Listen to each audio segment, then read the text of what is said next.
ഇനി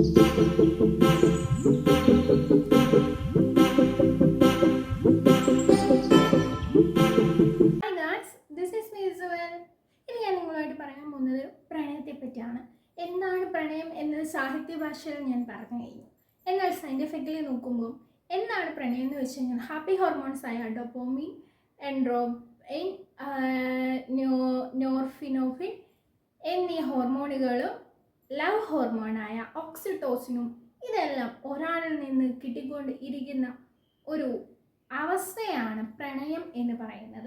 ഇനി ഈ പ്രണയം എങ്ങനെയാണ് തുടങ്ങുന്നത് എന്ന് പറയുകയാണെങ്കിൽ, ആദ്യമായിട്ട് ഒരു ചെറുപ്പക്കാരൻ ഒരു യുവതിയെ കാണുമ്പോൾ ഒന്നിൽ ചിലപ്പോൾ അവരുടെ കണ്ണുകൾ അവരെ ആകർഷിക്കാം, അല്ലെങ്കിൽ അവരുടെ ചിരികൾ, അവരുടെ ആ ഫേസിൻ്റെ സ്ട്രക്ചർ, അല്ലെങ്കിൽ അവരുടെ സംസാരിക്കുന്ന രീതി, ഇത് പെട്ടെന്നൊരു അട്രാക്ഷൻ ഉണ്ടാക്കും, ഒരു എനർജി ഉണ്ടാകും. അപ്പോൾ പെട്ടെന്ന് അട്രാക്റ്റ് ആവും. അങ്ങനെ ആ ചെറുപ്പക്കാരനായ യുവതിയിൽ ഒരു അട്രാക്ഷൻ ഉണ്ടാവും. ആ അട്രാക്ഷനാണ് തുടങ്ങുന്നത്. ആ അട്രാക്ഷനിലൂടെ ആ യുവതിയെ ആ ചെറുപ്പക്കാരൻ പ്രണയിച്ചു തുടങ്ങുകയാണ്. ആ യുവതിയുടെ ഓരോ നിമിഷങ്ങളും ആ ഒരു ചെറുപ്പക്കാരൻ്റെ ജീവിതത്തിലേക്ക് എങ്ങനെ കൊണ്ടുവരാം എന്ന് നോക്കിക്കൊണ്ട് ഇരിക്കുന്ന നിമിഷങ്ങളാണ്. ഇനി എങ്ങനെ ആ പെൺകുട്ടിയോട് സംസാരിക്കാം, അതായിരിക്കാം അടുത്തായിട്ട് ചിന്തിക്കുന്നത്. സംസാരിച്ച് കഴിയുമ്പോൾ എങ്ങനെ നമ്പർ മേടിക്കാം, അതിനുശേഷം പിന്നെ മെസ്സേജ് ചെയ്യാം, അങ്ങനെ ഓരോ ഘട്ടങ്ങളായി കോള് ചെയ്യുക, എപ്പോഴും കോൾ ചെയ്യുക, ഈ കോള് ചെയ്ത് അങ്ങനെ തുടങ്ങുകയാണ്. അവിടെ ഒരു അട്രാക്ഷനാണ് ഉണ്ടാവുന്നത്. അങ്ങനെ അട്രാക്റ്റ് ചെയ്ത് തുടങ്ങുന്ന സമയത്ത് നമ്മൾ ഓരോ കാര്യങ്ങൾ പറയും. എന്നിട്ട് ആ യുവതിയിൽ മാത്രമായിരിക്കും ആ ഒരു യുവാവിൻ്റെ ലോകത്ത്. അങ്ങനെ എല്ലാ കാര്യങ്ങളും, തൻ്റെ ഫ്യൂച്ചറും തൻ്റെ കരിയറും എല്ലാം ആ യുവാവ് ആ യുവതിയിലൂടെ കാണുകയാണ്. ആ യുവതിയുമൊത്തുള്ള സന്തോഷ നിമിഷങ്ങൾ. ഈ ഒരു സമയം ഓക്സിറ്റോസിൻ എന്ന ഒരു ഹോർമോണ് ആ യുവതിയിൽ മാത്രം കാണുന്നതാണ് ഈ യുവാവിനെ കൂടുതൽ ആ യുവതിയിലേക്ക് അട്രാക്റ്റ് ചെയ്യുന്നത്.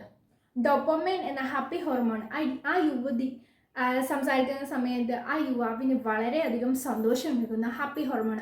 അങ്ങനെ എല്ലാവരിൽ നിന്നും ഒറ്റപ്പെട്ട് ആ യുവതി മാത്രമാണ് തൻ്റെ ലോകമെന്ന് ചിന്തിച്ച് ആ യുവതിയെ മാത്രം മനസ്സിലിട്ടതിന് ഓരോ ആഗ്രഹങ്ങൾക്കും ആ യുവതിയെ ഓരോ ഗിഫ്റ്റ് മേടിച്ചു കൊടുക്കാൻ തോന്നുന്നു. ആ യുവതിയെ ഇംപ്രസ് ചെയ്യാൻ നോക്കുന്നു.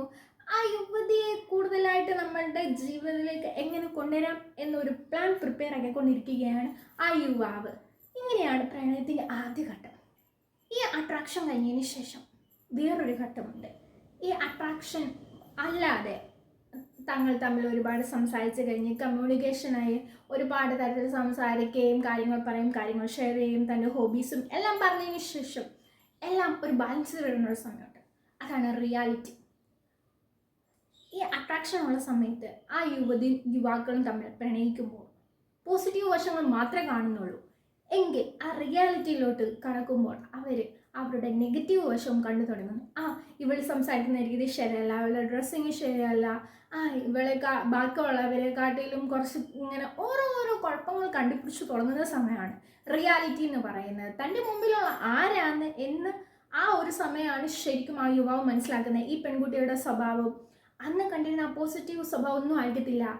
ആ ആൺകുട്ടി ആ ഒരു സമയത്ത്, ആ യുവാവ് ആ ഒരു സമയത്ത് കണ്ടു തുടങ്ങുന്നത് കൂടുതലും നെഗറ്റീവും കൂടുതലും കുറ്റങ്ങളും അങ്ങനെ പല കാര്യങ്ങളും കണ്ടുപിടിച്ച് തുടങ്ങുന്ന ഒരു സ്റ്റേജ് ആയിരിക്കും റിയാലിറ്റി എന്ന് പറയുന്നത്. ആ ഒരു സ്വപ്ന ലോകത്തിൽ നിന്നും ഇറങ്ങി വന്ന് ഈ റിയാലിറ്റിയിലേക്ക് വന്നു കഴിയുമ്പം ചുറ്റും പറയുക, നമ്മുടെ പറയുന്ന പോലെ ചുറ്റുമുള്ളൊന്നും കാണാൻ പറ്റത്തില്ല. ആ പെൺകുട്ടി അവിടെ നിൽക്കുന്ന സമയത്ത് അങ്ങനെ ഒരു ഫീല് തന്നെ ആയിരിക്കാം. എന്നാൽ റിയാലിറ്റിയിലേക്ക് വന്നു കഴിയുമ്പോൾ അങ്ങനെ ആയിരിക്കത്തില്ല.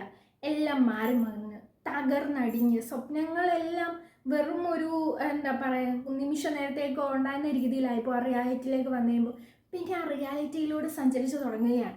അങ്ങനെയാണ് ആ ഓരോ കാര്യങ്ങൾ പറയുന്നത്. എനിക്ക് തർക്കങ്ങളുണ്ടാവുകയും അങ്ങനെ പല കാര്യങ്ങളും എനിക്ക് ചേരുന്നതല്ല ഇവള് ഞാൻ പറയുന്നതല്ല കേൾക്കുന്നത്, ഇവൻ ഞാൻ പറയുന്നതല്ല കേൾക്കുന്നത്, എൻ്റെ ഇഷ്ടം ഇവൻ നിൽക്കുന്നില്ല, അങ്ങനെ ഒരു റിയാലിറ്റിയിലെ സംഭവങ്ങളായിട്ട് ഇവർ അഡ്ജസ്റ്റ് ആയി പോകുന്ന സമയമാണ് ആ റിയാലിറ്റി എന്ന് പറയുന്നത്. അതിനുശേഷം വരുന്ന സമയമാണ് ആങ്കർ എന്ന് പറയുമ്പോൾ ഓരോ കാര്യങ്ങൾ പറയുമ്പോഴും ഇപ്പം ഒരു കാര്യം ആ യുവതി പറയുകയാണെങ്കിൽ ആ യുവാവ് പറയും, നീ ഇന്ന് പോകണ്ട, ജുവലറി പോകണ്ടെന്ന് പറഞ്ഞാൽ ജുവലറി പോകണ്ട, ടെക്സ്റ്റൈലിൽ പോകണമെന്ന് പറഞ്ഞാൽ ടെക്സ്റ്റൈലിൽ പോകണ്ട, ബോയ്സിന് മെസ്സേജ് അയക്കണമെന്ന് പറഞ്ഞാൽ മെസ്സേജ് അയക്കേണ്ട. അവൻ്റെ ആ ഒരു യുവാവിൻ്റെ മാത്രം ഇഷ്ടമുള്ള കാര്യങ്ങൾ ചെയ്ത് ഇരിക്കണം എന്ന ഒരു ഇതിലേക്ക് വരുമ്പോൾ അവർ തമ്മിൽ അങ്ങനെയല്ല. ആ യുവതിയുടെയും ഇഷ്ടങ്ങൾ അനുസരിച്ച് രണ്ടുപേരുടെയും ഇഷ്ടങ്ങൾ തമ്മിൽ ഇംബാലൻസ് വരുമ്പോഴാണ് ആങ്കർ വരുന്നത്.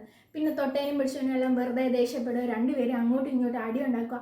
ആ ഒരു സമയത്താണ് അവർ ചിന്തിച്ചു തുടങ്ങുന്നത്, ശരിക്കും എന്തായിരുന്നു നമ്മളുടെ ഇടയിൽ ഉണ്ടായിരുന്നത്, സ്നേഹമായിരുന്നോ അതോ വെറും ഒരു അട്രാക്ഷൻ ആണെന്നോ. അങ്ങനെ ചിന്തിച്ച് തുടങ്ങുമ്പോൾ അവർക്കൊരു കാര്യം മനസ്സിലാകും, ഈ യുവാവിനെ എന്തായാലും എൻ്റെ ലൈഫ് പാർട്ട്ണർ ആക്കാൻ പറ്റത്തില്ല.